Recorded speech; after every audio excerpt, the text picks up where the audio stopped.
As much as rom-coms would love to make you think, sometimes love isn't the ultimate similarity all humans have.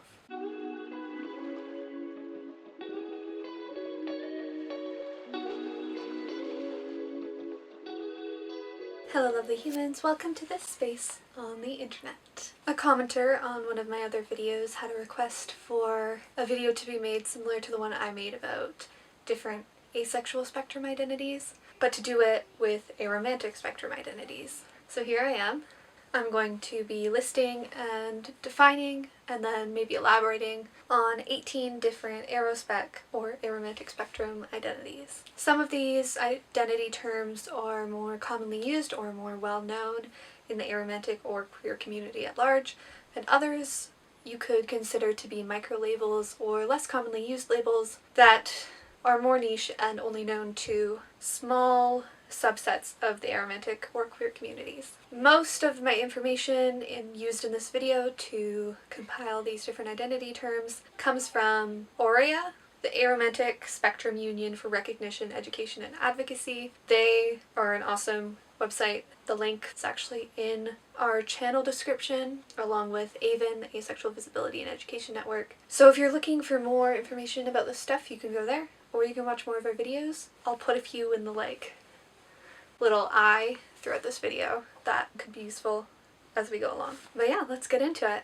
So, can't go anywhere unless we know what aromantic means. So, aromantic is an identity to describe those who feel little to no or otherwise irregular romantic attraction, or people whose relationship with romance or romantic desire is atypical, irregular, or otherwise non-normative. Arospec, the identity term, can actually be used both as an umbrella term and as a specific identity term, but it means anything on the aromantic spectrum which describes things falling or experiences and identities falling between aromantic, experiencing very little or no romantic attraction, to alloromantic, which I'll describe in a second, but means experiencing romantic attraction. The arospec, or aromantic spectrum, is actually all of what I'm describing here, because all of these identities fall on the arospec. You can also use the term arospec as someone who identifies as on the aromantic spectrum but doesn't want to define it further. So this could be particularly useful to anyone who identifies with some more obscure micro-labels to express their identity in a more accessible way to people who are not as informed or interested in maybe the nuances of aromantic identity and aromantic identity terms. As promised, alloromantic. I guess this isn't like an aromantic spectrum identity, obviously, but I'm going to define it anyways because it's useful to a lot of the upcoming terms, and even something like arospec, you have to understand what alloromantic means. Alloromantic is basically just not aromantic. It describes people who experience romantic attraction to a degree that they feel that is representative of themselves. So a lot of people who identify as, say, bisexual, a lot of them will also identify as biromantic, even though they might not specify that, which is totally cool, but it means that they experience attraction to multiple genders. And they, in this scenario, theoretically, are alloromantic because they are romantically attracted to people.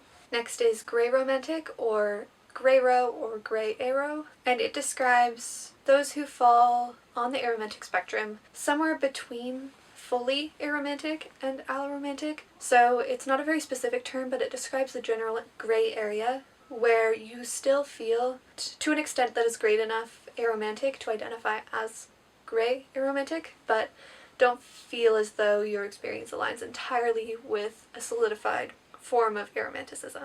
Next is demiromantic, which is another more well-known term, specifically because it is the romantic equivalent of demisexual, which I would say is gaining traction in being well-known. Demiromantic describes anyone who requires a strong emotional bond before they are enabled to feel any sort of actual romantic attraction towards an individual. This is not the same as only romantically being interested in people who you like, because that's an experience many alloromantic people will have. To identify as demiromantic, it's sort of, in many cases at least, demands that you also identify as on the aromantic spectrum and align enough with the idea of aromanticism and having an irregular relationship with romance enough so that you feel as though that is a descriptor of yourself. So demiromantic does mean aromantic, but it is a specifier that means that it's still possible that you could feel romantic attraction in a very specific scenario. Next is frayromantic, which you can think of as the opposite of demiromantic in some ways, which means that you may experience initial romantic attraction or romantic attraction upon meeting someone, and then as you get to know them or develop a closer bond with them, it fades and you no longer feel that romantic attraction. So again, this is describing a form of aromanticism that has specificities about it, but it's still a form of aromanticism. Next is abroromantic, which from the definition, I don't imagine it's strictly an aromantic term, but I think it's very closely related to aromanticism in the sense that it is describing an irregular or atypical relationship with romantic attraction and romantic identity, but I could see it being an alloromantic thing too. That is, it's a fluid identity describing those whose romantic attraction fluctuates kind of wildly or rapidly and varies at different points in time to different people of various gender expressions. So that means you're probably not always romantically interested in the same people, that being people being defined by gender expression in this case.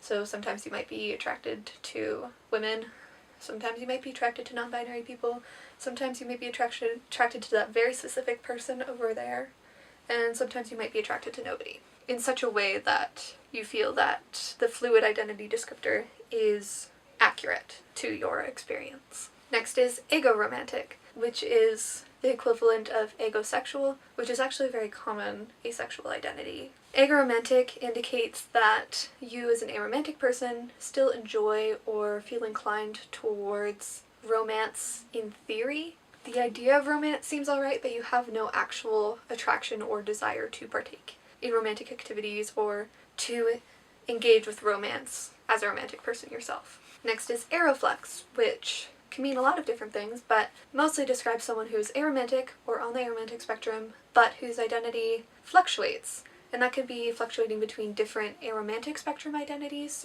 or different aromantic spectrum experiences.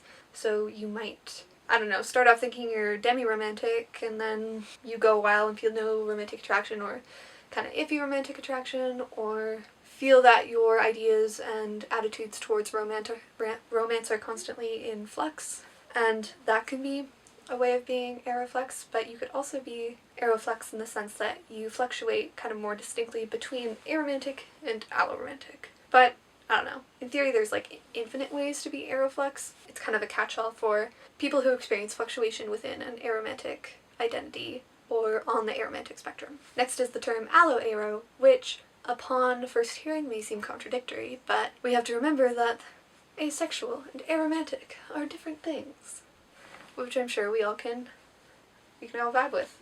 Oh yeah, they're different. So allo-aro describes those who are aromantic but allosexual, meaning they are on the aromantic spectrum or don't experience romantic attraction, but they are allosexual, meaning they do experience sexual attraction or they have an alloromantic sexual identity such as pansexual or gay, and any sort of sexual identity that isn't asexual, which leads me to the next term, which is aroace. People who are aroace are aromantic and asexual, meaning they experience no romantic attraction or very little romantic attraction, or otherwise irregular romantic attraction, but are also asexual and don't experience very little or otherwise irregular sexual attraction, or identify as both on the aromantic spectrum and the asexual spectrum. Myself, for example, I'm aroace. I identify as both on the asexual spectrum and aromantic spectrum, and for the most part I just refer to myself as aroace. The term aroace is one that is pretty common, and many people, especially in the asexual and aromantic communities, are kind of entirely familiar with it. Next is angled aroace, which is a specifier to the term aroace, for use by those who identify in some capacity with both aromanticism and asexuality, but also experience some form of attraction that is strong enough or influential enough or significant enough in their life to warrant space in their identity label. So you might just say you're an angled aroace, and for example, you might experience really impactful aesthetic attraction that affects the way in which you navigate different relationships in your life. Or you could specify something like, I'm a bi-angled aroace, meaning I experience some alternative form of attraction that isn't sexual or romantic that is strong enough that I want to acknowledge it within how I refer to myself, and I experience it to people of different genders, for example.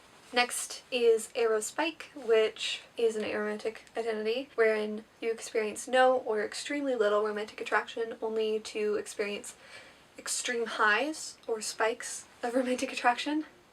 And then obviously it comes back down and you feel little to no. So graph of arospike looks like and obviously different people will have different frequencies of spikes or have that be an important part of their aromantic experience to different extents. Next is bellusromantic. Not sure if I'm saying that right. B-E-L-L-U-S, romantic. And it describes those who are interested in conventionally romantic activities, e.g. kissing, dating, but don't feel the associated romantic attraction or don't feel an inclination or any desire to be in a romantic relationship. Next is cupioromantic, which describes those who are aromantic or on the aromantic spectrum and do want a romantic relationship despite not feeling romantic attraction or feeling irregular or little romantic attraction. Which a lot of people have trouble wrapping their minds around, but it's just one of those nuances. So someone tells you that they're cupioromantic, they know better than you do. They're cupioromantic. Meaning they're kind of into the idea of romantic relationships, but don't actually feel an innate attraction towards people romantically. Next is lithromantic, or lithromantic, describing those who enjoy romance and romantic activities and even feel a sense of romantic attraction or desire, but don't need it to be reciprocated or don't need a partner to reciprocate it. So this might look like enjoying having crushes and enjoying being interested in people but not really being interested in the pursuit of an actual relationship or wanting that attention reciprocated. Next is loveless aromantic, which is a relatively common word, at least within the aromantic community, and it describes those who are aromantic and feel a disconnect from the idea of love or actively reject the concept of love and the presence it could have in their lives. Which does not mean they're like actively soulless ghouls or anything. It just means that they feel a disconnect from the idea of love, and that doesn't make them any less a human being. Because as much as rom-coms would love to make you think, sometimes love isn't the ultimate similarity all humans have.